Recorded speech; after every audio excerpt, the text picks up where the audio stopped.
பிதா குமாரன் பரிசுத்த ஆவியின் நாமத்தினாலே கேரன் டிலைனா என்று சொல்லி மகளை பிரதிஷ்டை பண்ணுகிறேன். மகளை கட்டி தேவனுடைய நாமத்தை மகிமைப்படுத்துவோம்.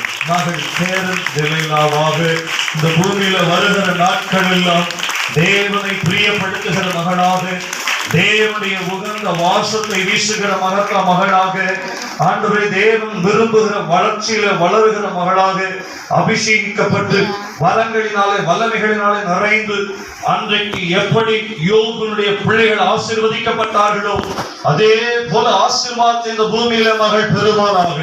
கர்த்தர் அப்படி ஆசீர்வதிக்கிறதுக்காக மக்கள் நன்றி செலுத்துகிறோம். ஆண்டவரே உம்முடைய நாம மகிமைக்கென்று உம்முடைய சமூகத்திலே நாங்கள் உம்முடைய பிரசன்னத்துக்காக ஒப்பு கொடுக்கிறோம். பிள்ளைகளை வளர்த்து கொடுக்கும்படிக்காக பெற்றோருடைய கருத்துல ஒப்பு கொடுக்கிறோம்.